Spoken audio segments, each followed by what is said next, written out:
Bonjour à toutes et à tous et bienvenue dans cette nouvelle vidéo. Aujourd'hui, je suis ravie de vous retrouver pour une vidéo un peu différente de ce que je fais d'habitude, mais j'avais vraiment envie de vous parler après avoir fini une trilogie. Donc il s'agit de la trilogie de Holly Black. Je pense que vous avez déjà dû voir sur YouTube, sur Booktube, 1 milliard de fois, sur BookTok aussi. Donc de Holly Black, Le Prince Cruel, Le Roi Maudit, non, Le Roi Maléfique et La Reine sans royaume. Donc, ce sont de beaux bébés que j'ai lus en moins de 2 jours. C'est assez rare pour être souligné. Pourquoi? Parce que j'ai adoré. Et pourquoi cette vidéo? Cette vidéo, en fait, pour vous parler de quelque chose qui sera certainement assez courte. Donc voilà, je m'en excuse d'avance, mais c'est un peu une réaction à chaud, parce que j'ai lu le dernier tome hier soir. Et j'aimerais quand même vous parler de quelque chose d'important. Donc il faut savoir que moi je lis beaucoup de fantasy, ça se voit derrière moi, j'ai beaucoup par exemple de Brajlon. J'ai vraiment beaucoup lu de fantasy et j'ai lu en anglais et en français. Donc quand j'étais plus jeune, Holly Black, c'était clairement une autrice que j'aimais énormément parce qu'elle parlait de fae. Et à l'époque, les fae, c'était assez rare à trouver. Il y avait quelques romans, mais ils étaient rarement édités en français. Et quand il l'était, c'était vraiment très rare. Donc Holly Black, c'était un peu la seule dans le game qu'on pouvait trouver, et j'étais très fascinée par ses univers. De plus, Holly Black avait une écriture quand même assez complexe, et à l'époque, je n'arrivais pas à les lire en anglais. Donc Holly Black, j'ai toujours eu un très bon sentiment la concernant, c'est de la littérature jeunesse, c'est clair, mais c'est toujours très sympa. Elle a été récemment connue dans le monde francophone parce qu'elle a co-écrit avec Cassandra Clare, donc qui a écrit la saga des Mortal Instruments. C'est pas rare? Oui, c'est ça. Donc Magisterium, que je n'ai pas lu mais que du coup j'ai très envie de lire parce que j'aime beaucoup Cassandra Clare aussi. Donc voilà, une autrice que de base j'aime beaucoup, que je n'avais plus lu depuis très longtemps, et un style que j'adore absolument, mais que je n'avais pas l'occasion de développer, c'est la question des cours de faille. Parce qu'au final, c'est un style de littérature fantasy jeunesse et adulte assez rare. On les retrouve fréquemment dans les livres de fantasy adulte, surtout dans la Backlit, mais plutôt comme des cours un petit peu extérieurs à l'histoire principale. Donc, un genre que j'aime beaucoup, et si un livre sort, j'ai très envie de le lire. Maintenant, cette trilogie de Holly Black a subi un gros matraquage marketing. Je ne sais pas exactement si c'est uniquement un engouement populaire pour la saga ou si derrière il y avait un coup marketing de la maison d'édition anglaise de base. Je ne sais pas, je pense qu'il y avait un peu des deux, mais en tout cas c'est un succès monumental en anglais. Et donc j'ai commencé à voir le premier tome quand j'étais à Dublin, et la couverture, tout me faisait très envie, passer les couvertures anglaises. Je pense qu'il y a eu d'autres éditions depuis, mais moi j'ai vu celle-ci en librairie à Dublin.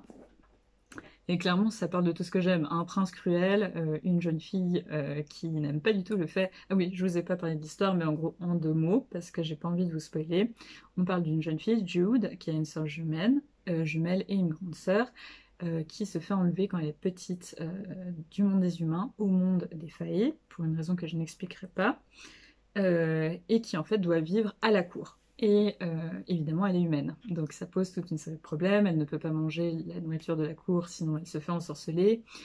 Et elle rencontre Carden, un des enfants héritiers du trône, et ils se détestent. Donc lui, c'est le prince cruel, et elle a très envie de pouvoir, en fait. Et donc c'est une histoire assez sombre, mais c'est une super histoire. Et du coup, j'ai vu ces livres passer énormément. Mais énormément, que ce soit sur BookTok, et je ne suis pas du tout souvent sur BookTok, sur Instagram, je ne suis pas du tout souvent sur Instagram, et sur YouTube. Et au final, je ne regarde pas beaucoup de chaînes de lecture, tout simplement parce que je regarde quelques chaînes de littérature jeunesse, mais étant donné que ce sont souvent les mêmes livres qui sont repris dans l'univers de la littérature jeunesse, on va pas se mentir, étant donné qu'il y a beaucoup de partenariats quand même, ben, je les ai vus passer. Je les ai vus passer beaucoup. Du coup, m'est venue une interrogation. Est-ce que ça vaut la peine de les lire?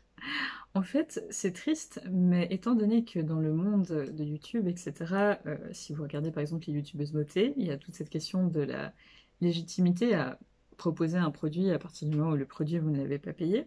Je dois vous avouer que pour la littérature jeunesse, où je remarque peut-être un peu plus les placements produits, enfin en tout cas les partenariats, et c'est normal aussi que les, que les youtubeurs, les youtubeuses soient rémunérés pour un travail qui elles font, c'est-à-dire lire ces livres.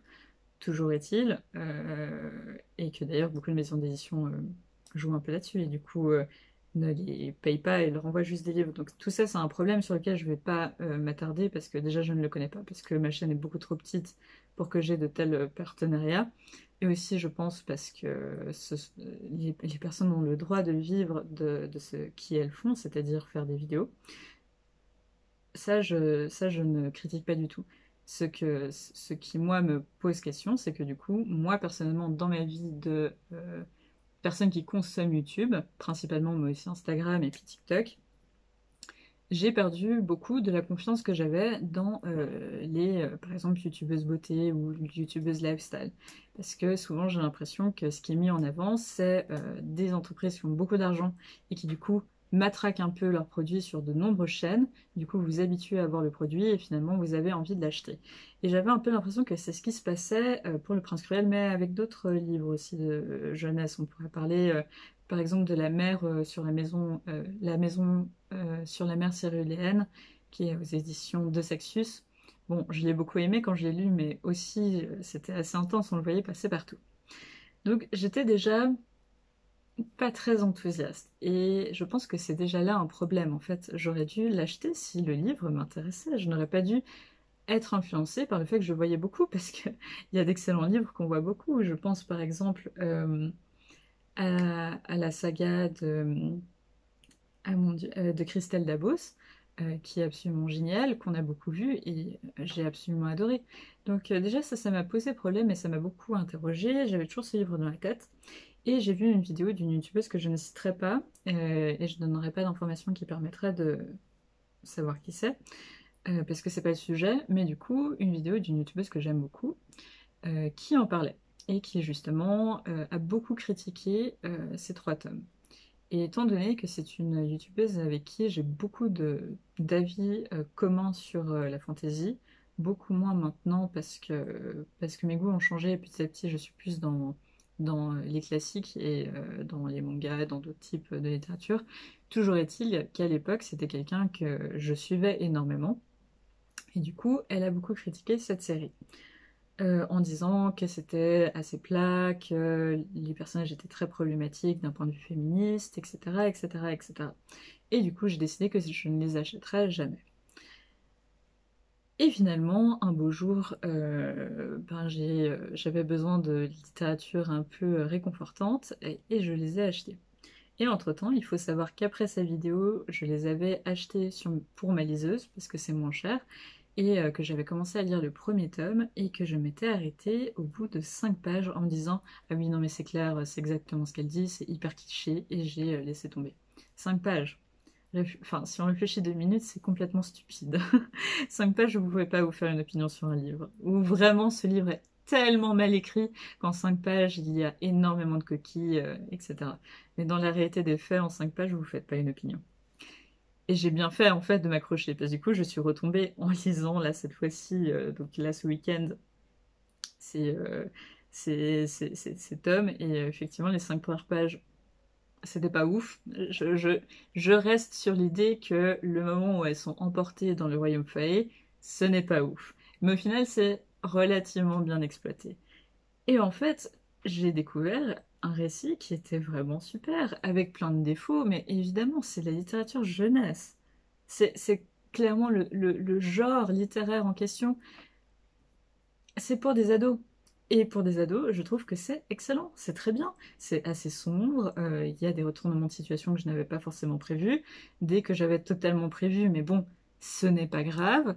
Je n'ai pas trouvé les personnages masculins si problématiques que ça. En l'occurrence, celui qui est problématique meurt assez vite, donc bon, voilà. J'ai trouvé le personnage de Cardan vraiment sympa. J'avais des papillons dans le ventre quand il y avait des scènes d'amour entre les deux personnages principaux parce que c'était beau, parce que c'était bien amené. J'ai juste été un peu déçue dans le dernier tome, parce que j'aurais voulu plus de romance et finalement il n'y en a pas tant que ça.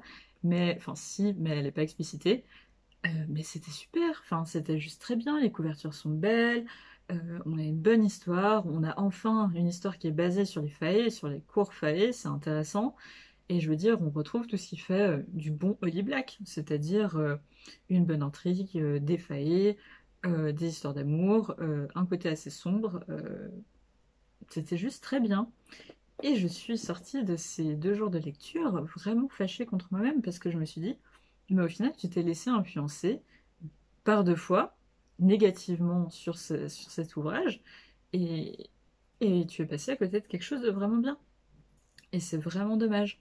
C'est vraiment dommage. Et je voudrais vraiment travailler là-dessus, parce qu'effectivement, je consomme quand même pas mal de contenu littéraire, booktube, etc. Et à quel moment est-ce que je me fais ma propre opinion sur les livres? En fait, je me rends compte que j'ai une appréciation positive ou négative avant même d'avoir lu. Quand la personne que je regarde, c'est quelqu'un qui, je trouve, par ce qu'elle dégage et par ce qu'elle dit, me ressemble relativement sur ses choix, etc.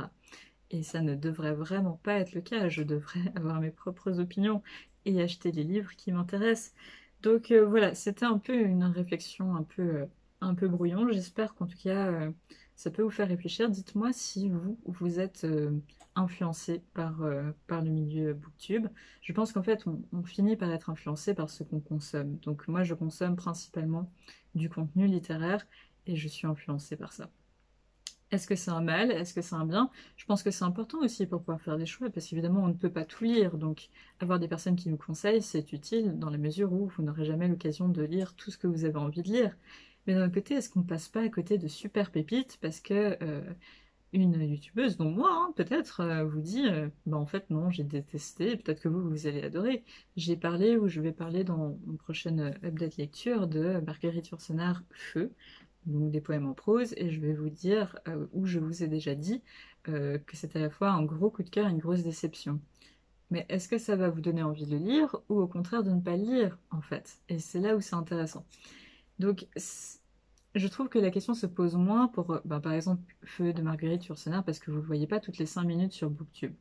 Mais pour les grands, on va dire les gros succès littéraires de fantasy, surtout parce que c'est principalement ce qui m'intéresse, euh, je trouve que c'est problématique parce que je passe à côté de très belles pépites. J'étais aussi passée à côté de Sarah Gimas, euh, et pourtant en fait j'adore. Et peut-être que c'est pas la plus grande littérature jeunesse qu'on ait jamais vue. Bah moi j'aime beaucoup en fait. Et je devrais pas avoir honte d'aimer beaucoup. Et je pense que c'est le dernier point sur lequel je voudrais juste dire 2 mots. Je trouve un peu malheureux la manière dont on a, et je pense que je suis aussi coupable de ça, et j'essaie justement de m'améliorer là-dessus. Je trouve très malheureux la manière dont on va classifier et hiérarchiser les littératures. C'est déjà le cas entre les littératures classiques, on va dire, et la littérature fantasy. On sait bien que la littérature fantasy n'a pas du tout le même statut socialement que la littérature classique. Clairement, pour la petite anecdote, pendant le Covid, donc j'avais des Zooms pour mes classes, et donc j'avais ce fond derrière parce que je n'ai pas un palais, et du coup c'était le seul endroit où il y avait quand même un joli fond et qui était relativement neutre. Bon, clairement j'étais un tout petit peu gênée parce que je savais que c'était que de la fantasy, et là en bas des mangas. Et je devrais pas être gênée. C'est clair que toute une bibliothèque de la Pléiade, c'est très très beau, mais bon, si je les ai jamais lus, à quoi ça sert? Enfin, vous voyez ce que je veux dire? Et en l'occurrence, par exemple, pour reprendre mon exemple, je suis en master d'histoire et je lis beaucoup de fantasy, mais est-ce que ça veut dire que je ne suis pas dans une discipline littéraire? Non. Je connais beaucoup de personnes qui sont assistantes à l'université ou qui sont même professeurs et qui adorent la fantasy, et ça devrait pas poser de problème, ou d'autres genres, la science-fiction, etc. Et pourtant, c'est presque quelque chose d'un peu honteux, et d'autant plus la littérature fantasy jeunesse, parfois j'ai l'impression qu'elle est assez mal considérée. Et je trouve que c'est très dommage, parce qu'on fait des hiérarchies dans la littérature, on fait des hiérarchies dans un monde artistique, alors qu'il ne devrait pas y en avoir. Vous avez le droit d'aimer ce que vous lisez, vous avez le droit de lire tout ce qui vous intéresse, vous avez le droit de décider de lire que de la littérature japonaise, que de la littérature fantasy, vous avez le droit de décider qu'en fait vous n'avez pas de style qui vous intéresse particulièrement et vous lisez un peu de tout, vous avez le droit d'aimer les grands succès librairies. Enfin, je pense à un autre exemple, Sophie Kinsella, qui a écrit La Confession de l'acro-shopping. Je lis toutes ses sorties. Toutes ses sorties. Je lis tout. Depuis, je pense, 15 ans. Je sais pas quand elle est sortie l'acro-shopping, mais depuis le début. Je lis absolument tout. Et j'adore. C'est clairement pas de la grande littérature, on va être d'accord. Mais c'est super. Et je vois pas pourquoi ça devrait me gêner d'apprécier ça. Donc voilà, c'est un peu dépensant en vrac, mais votre avis m'intéresse beaucoup parce que c'est des questions que je me pose. Du coup, la question principale, sommes-nous influencés par BookTube et sommes-nous influencés sur la manière dont on va lire? Et est-ce que notre lecture, du coup, va déjà être biaisée avant même de commencer? Je crois que oui. Je crois que malheureusement, on ne peut pas vraiment faire autrement. Mais je pense que c'est intéressant de s'interroger régulièrement là-dessus pour essayer de voir si on ne peut pas déconstruire un peu notre regard là-dessus. Parce que c'est triste de passer à côté de super lecture. Et j'ai passé une super lecture. Et je vous les conseille fortement. Il y a tout ce qu'il faut, c'est trop bien. C'est juste dommage que ce soit édité en Italie alors que c'est un livre français. Donc bon, c'est un peu dommage parce que ça ne fait pas travailler des artisans français. Surtout que Rajo est diffusé par Hachette. Donc Hachette a les moyens quand même de faire imprimer ses livres en France. Donc bon, à part ça, c'est excellent. Dommage, dommage. Je m'en veux un peu. D'un côté, bon, bah, ça m'a donné l'occasion de la découvrir maintenant et j'en avais besoin maintenant de ce moment de décompression. Donc en soi, c'est pas si grave, mais réfléchissez-y. N'hésitez pas à me dire en commentaire si c'est quelque chose qui vous a déjà traversé l'esprit, vos opinions sur le sujet, parce que je pense vraiment que c'est quelque chose sur lequel on peut discuter, on peut avoir des avis différents. Vraiment, je ne vise personne par cette vidéo, c'est vraiment important pour moi que vous le compreniez. D'une part parce que je n'ai pas une expérience sur BookTube étant donné que j'ai une toute petite chaîne, mais d'autre part parce que mon but c'est simplement d'échanger par rapport à notre vision de la lecture et pas vraiment de rentrer dans des débats stériles et qui ne m'intéressent pas parce que justement je consomme BookTube d'une manière très particulière, j'ai les personnes que je suis. D'ailleurs, je ne les suis pas sur cette chaîne, donc c'est aussi particulier. J'ai une autre chaîne YouTube privée pour pouvoir suivre de manière un peu anonyme les personnes que j'apprécie. Donc voilà, n'essayez pas de savoir de qui je parle, en tout cas pour moi c'est vraiment important. C'était simplement une réflexion plus générale sur l'influence et son rapport à la lecture que je trouve très intéressant, surtout dans le monde actuel où on consomme en fait de plus en plus de contenu sponsorisé, qu'on le veuille ou non, et ça concerne aussi BookTube, pour le meilleur et pour le pire. Donc voilà, merci beaucoup d'avoir regardé cette vidéo jusqu'au bout. N'hésitez pas à lâcher un commentaire, à me dire votre opinion, ça m'intéresse, à laisser un pouce en l'air si la vidéo vous a plu et à vous abonner. Et je vous dis à très bientôt pour une prochaine vidéo. Ciao!